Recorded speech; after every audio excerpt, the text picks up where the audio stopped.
Jane always knew that she was the second child in the family. Although the parents never spoke out, their actions confirmed it clearly. Lucas, who is 2 years older than her, has always been the golden child in their eyes. He is the pride and hope of his family. While Lucas was able to break small rules like playing baseball indoors and breaking his mother's favorite pitcher without getting scolded, Jane just spilled orange juice on the carpet and was scolded. "When will you be more careful, Jane?" Her mother once said so, her voice full of disappointment. Those words were etched in Jane's mind, along with the feeling that she could never please them.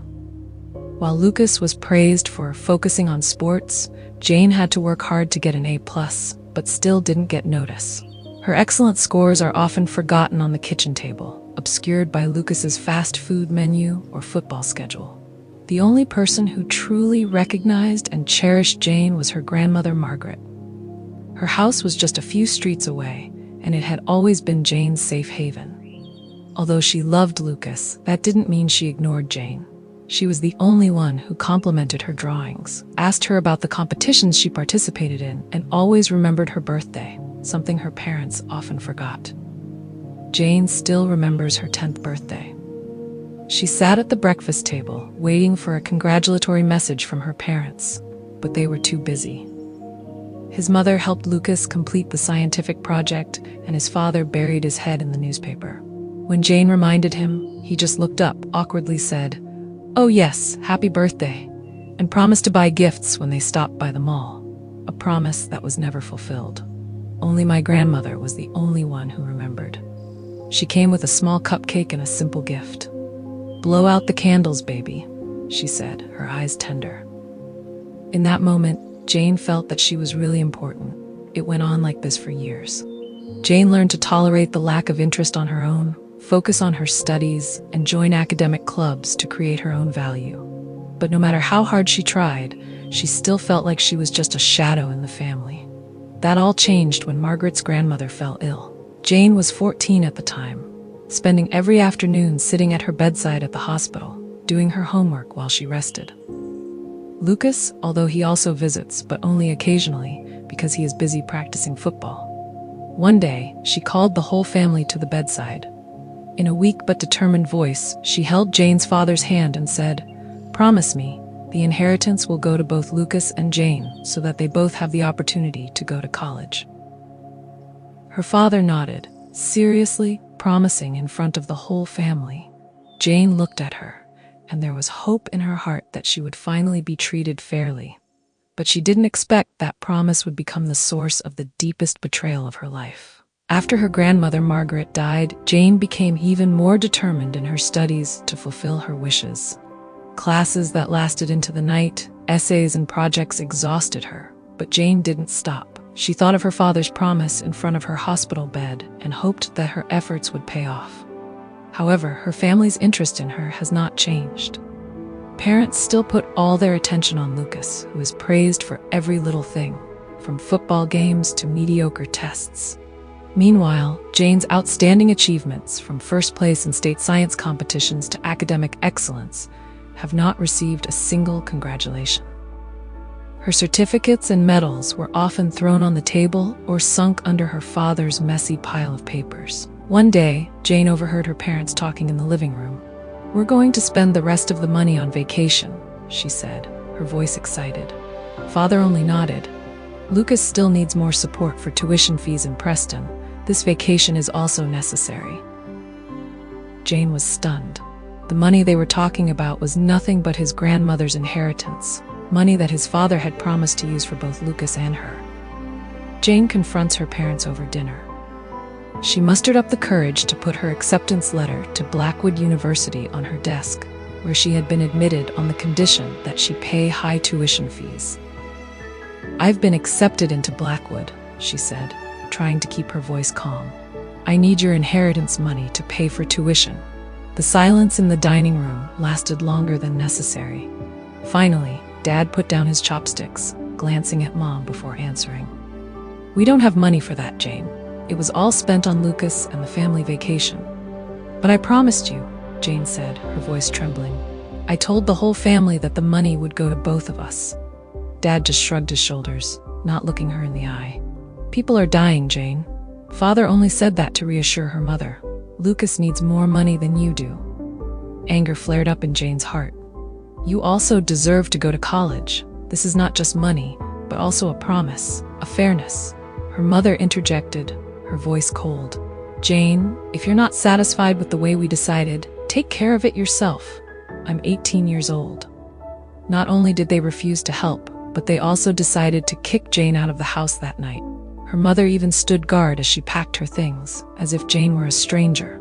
With nowhere else to go, Jane texted Jenny, her best friend. "I need a place to stay," Jane wrote, trying to keep the tears from falling. Jenny immediately replied, "The door of my house is always open for you."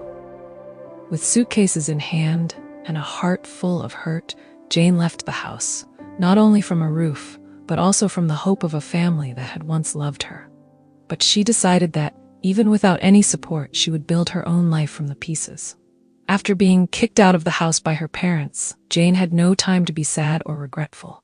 She quickly moved in with Jenny, her best friend, who was always willing to help. But Jane knew that this was only a temporary solution. To be able to stand firm, she needs to build her own life from scratch. Jane decided to accept an offer from Evergreen University, where she was offered a full scholarship and free accommodation in the dormitory. However, the scholarship does not cover books and other living expenses, so Jane must find a job immediately.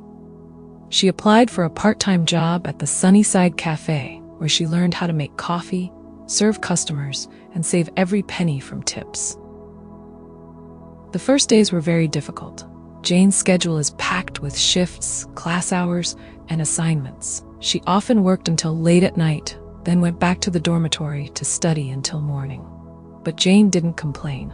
Every time she looked at the small savings account that was filling up little by little, she felt that she was gradually regaining control of her life. As time passed, Jane began to adapt to the busy pace of life. At school, she made new friends, joined clubs, and began to feel like she belonged to a real community. Roommate Sarah was the first to make Jane realize that kindness doesn't need to be conditional. Sarah often shared food, helped Jane in difficult times, and encouraged her to keep trying. The holidays were supposed to be the most difficult time, when Jane had no family to return to.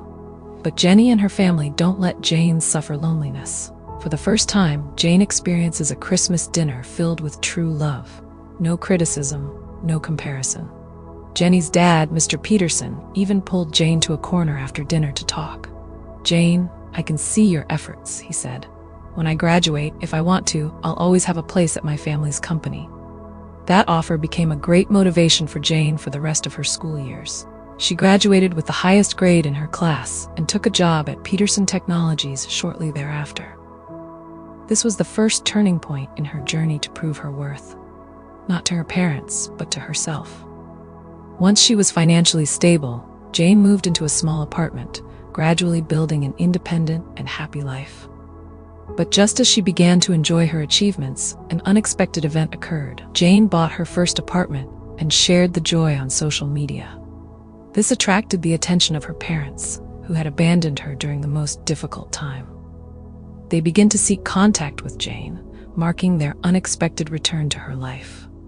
When Jane posted a photo of her first apartment she bought herself on social media, she didn't expect that it would be a bridge for her parents to return to her life. It's a modern apartment with shiny wooden floors, large windows that let in natural light, and is the result of Jane's years of hard work. The caption on the post simply reads, "Dreams come true, an early gift for my 27th birthday." The post quickly attracted attention. Friends, colleagues, and even relatives with whom Jane had not been in touch in years left congratulatory comments.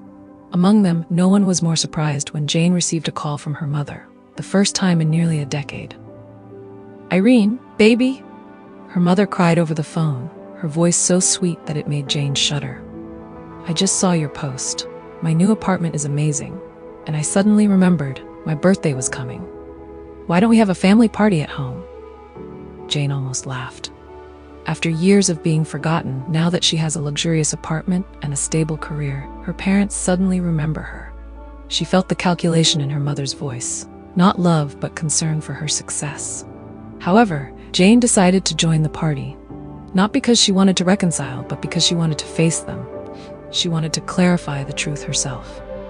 When she arrives at her parents' house, Jane finds that everything has deteriorated severely. The house was old with peeling paint, faded furniture, and a front yard full of weeds. She walked in, and her parents greeted her with polite compliments, their eyes not leaving the expensive car she had just driven. The party begins with fake greetings from distant relatives, whom Jane hasn't seen in years. As everyone sat down at the table, her father stood up and raised his glass, his voice full of fake emotion. "We are here today to celebrate the success of our wonderful daughter, Irene. We always knew that you were going to make things." Jane sat in silence, watched, and let them finish speaking. But when her father spoke of family affection and support, Jane couldn't be more silent. She stood up, her voice calm but full of power. "It's interesting that the first time my family remembers my birthday coincides with when I have a new apartment and car." The room fell silent. Jane went on, exposing the truth about how her parents had spent all of her inheritance on Lucas and the lavish vacation, and then kicked her out of the house when she dared to question her. "You're not here for me," Jane said, her gaze sweeping over the crowd. "You're here for my wallet." When Jane left the party, she knew that she had done the right thing. She did not return to reconcile, but to affirm her value, without recognition or approval from her family. The party ends in her parents' confusion, and Jane returns home, the house she bought herself, where she is surrounded by friends who truly love and cherish her. After an invitation to attend a birthday party from her parents, Jane decided to participate. Not because she wanted to reconcile, but because she wanted to face them and clarify the truth herself. Upon arriving home, Jane immediately realized the difference between her current life and her family's status. The house is old, the furniture is worn, but the most notable thing is the artificiality in the way her parents greet her.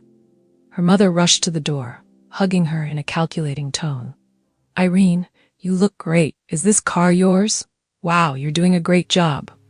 The party quickly became a display of fake compliments from distant relatives who had not contacted her for years.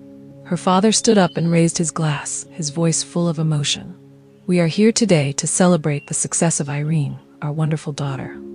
We always believe that you will make it happen." Jane sat in silence, listening to them talk about the love of family and the support they claimed to have given her. When she couldn't take it any longer, she stood up, her voice calm but firm. "It's interesting that the first time my family remembered my birthday coincided with the time I bought a new apartment and car. Let me remind you of this. You kicked me out of the house right after my high school graduation, and all the money my grandmother left behind, the money that should have gone to both me and Lucas, who used it to pay for Lucas's vacation and tuition." The room fell silent. A few relatives looked at Jane's parents with skeptical eyes. Her mother was embarrassed, trying to interrupt. "Irene, you don't need to talk about the past. Family is family." "No," Jane said, her voice cold. "Family is not about taking advantage of others when they are successful. Family is not about cheating and abandonment." Jane left the party shortly afterwards, leaving her relatives in confusion and embarrassment. Returning to her apartment, she throws a small party with friends who really care about her. It was the first time Jane felt truly valued, not for material success, but for who she was. After leaving the fake birthday party at her parents' house, Jane felt like she had just freed herself from the shackles of the past. She did not return to reconcile, but to speak the truth and affirm her worth, not through the eyes of her family, but through the efforts and successes she had achieved. Arriving at her apartment, Jane throws a small party with close friends. Jenny, the companion in the most difficult times, was the first to arrive, bringing a birthday cake. Colleagues from the company also came, bringing with them sincere congratulations and warmth that Jane had never felt in her immediate family. The party took place in a cheerful atmosphere, filled with laughter and heartfelt stories. This is not a lavish party, but for Jane, it is the most rewarding moment. For the first time, she felt loved for who she was, not for what she owned. As the night drew to a close, Jane looked around the apartment, which she had achieved on her own with effort and determination. She realized that her family was really not people of the same bloodline, but people who were willing to be by her side and cherish her for who she was. Jane knew that she had found her real family, and for the first time in her life, she felt free and happy with her choices.